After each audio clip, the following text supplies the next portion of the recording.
आप हमारी चिंता ज्यादा करते हैं, आप सचिन पायलट की चिंता ज्यादा करते हैं। आपको जिस लिए जनता ने चुना उसकी चिंता नहीं करते हैं कि बेरोजगारी का क्या हुआ, महंगाई का क्या हुआ। आप बंटाधार बोल रहे हैं, बंटाधार तो आपने करके रख दिया, इस देश का बंटाधार कर दिया आपने बेरोजगार का। बोलिए क्यों पटेल साहब, क्यों जनता के जनादेश का अपमान कर रहे हैं? जनादेश बताइए ना। जनादेश नहीं, आपने खरीदा हुआ, आपने जनादेश को खरीदा है, आपने तानाशाही से जनादेश को हासिल किया है। जनादेश कमलनाथ जी को मिला था, आप डर गए कि अगर 5 साल कमलनाथ को काम करने को मौका मिलेगा फिर से 60 साल की छुट्टी मिल जाएगी। उन्होंने किया जो बुलाया, बोल रहे को तो अपने से आ गए, इनके पास कोई कैंडिडेट नहीं था।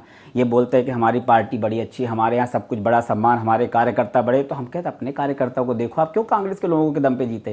क्यों आपके कार्यकर्ता नहीं थे? आपके इतने दिन तक जो निष्ठावान थे, जिनको आपने पिछली बार विधायक का चुनाव दिया था, इस बार टिकट दिया, वो क्या निष्ठावान नहीं बचे हैं? आप देखिए, भारतीय जनता पार्टी की मैं हमेशा बोलता हूँ, सिर्फ लक्ष्य क्लियर है, उनको सत्ता में बने रहना है। सत्ता में बने रहने आपका लक्ष्य क्या है? आपका लक्ष्य क्या है? हमारा लक्ष्य संविधान, बाबा साहब भीमराव अम्बेडकर के संविधान के हिसाब से चलकर के आम जनता की आवाज। भारतीय जनता पार्टी का जो मैकेनिज्म काम कर रहा है, उस मैकेनिज्म अब काम नहीं चलने वाले। अब आम जनता जाग चुकी है। ये जो जिस मैकेनिज्म, जिस मैनेजमेंट के कारण चुनाव जीतते थे, अब पता पड़ गया है। राहुल जी सिलेंडर दे दो, ये क्या करते हैं? 5 लाख करोड़ की घोषणा करेंगे और 10 लाख करोड़ का विज्ञापन देंगे।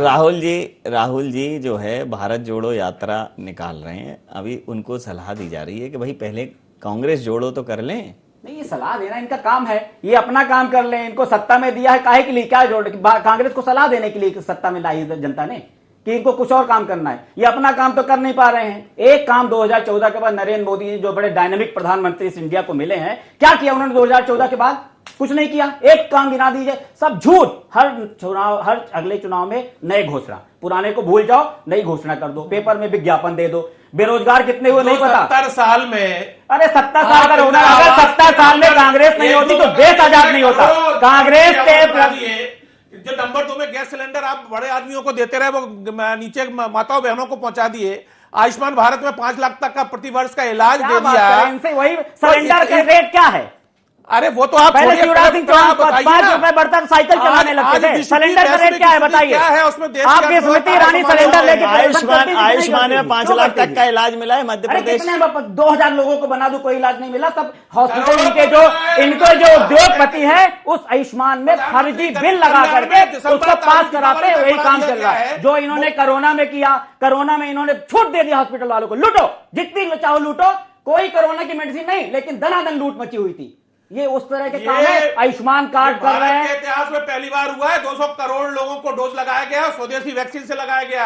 अरे डोज की कहानी तो मैं बताता हूँ। डोज, अरे जब डोज सुनिए, 150 देशों को दी गई है सहायता इस कोरोना काल में।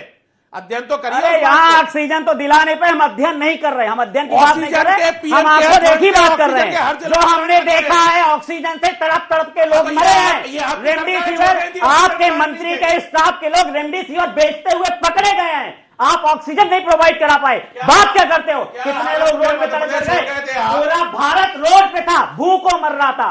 आप लोग उसके बाद भी आपको जो है पब्लिक वोट नहीं दी। वही तो सोचने वाली बात है ना। सोचिए ना, पहले प्याज के कारण सरकारें बदल जाती थी, अब मोदी जी ने क्या जादू चलाया है? या तो उसी मेडिसिन में मिला के कुछ पिला दिया कि देखो बात, मरते रहो लेकिन मोदी जी का गुण। यही तो सोचिए।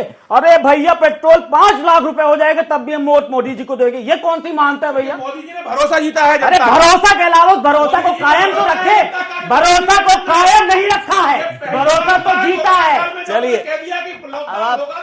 पवन जी, दिग्विजय सिंह जी, देखिए मध्य प्रदेश का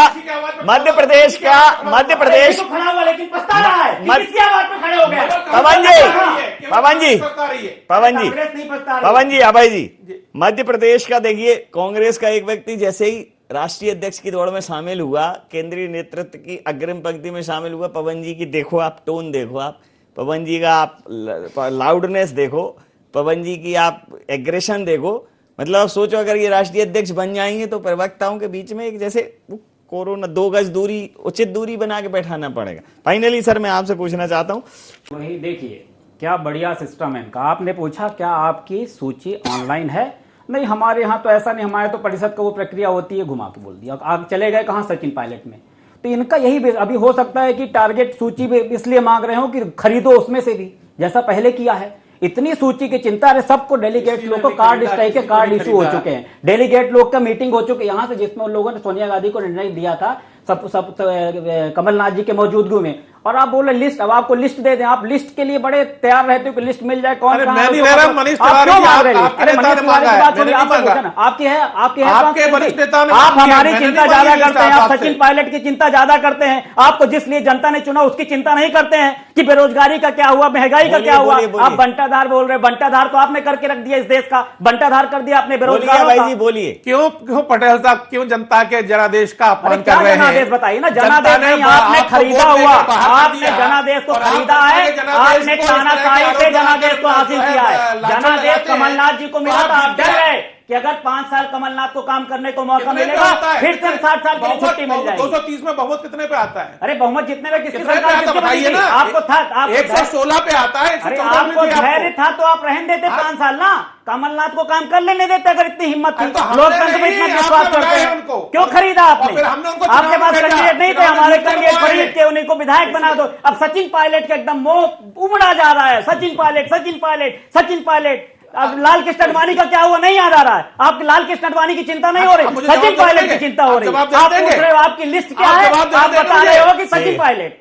ठीक है, यही होता है आप लोग की डूब गई पद यात्रा में, आप सब भूल गए। 2004 और 2000 जो हमारा 9 का चुनाव था, माननीय अडवाणी जी के फेस पर ही लड़ा गया। हाँ, उसके बाद और उसके बाद आज माननीय अडवाणी जी 94 ईयर्स एक की एज है उनकी। हाँ, वही बोल रहे, इसलिए आप सम्मान युवा की बात करते हो, आप बेरोजगारी की बात करते हो, दुनिया ने देखा। चलिए बन भाई, युवा की बात कर दी मेरे मुख्यमंत्री, तो आपको बहुत बड़ी जो है उसको ऑब्जेक्शन हो गया। अपनापन है, ये दो तरह की पॉलिटिक्स है आपकी, दो तरफा है। चलिए बड़ा अपनापन। अब मेरा युवा को मुख्यमंत्री सौंपने की बात कर दी तो अब युवा पहले गांधी परिवार नहीं चाहिए था, अब युवा। अरे आप लोग तो बतौलेबाज बोलते रहो कुछ भी, हम अपना काम करेंगे, देश और जनता और संविधान के हिसाब से काम करते हैं ना। आपको जो बोलना है बोलते रहिए, लोकतांत्रिक प्रक्रिया है। कल जितने लोग फॉर्म लेंगे, डेलीगेट चुनेंगे, जो अध्यक्ष बनेंगे हम उसका स्वागत करेंगे।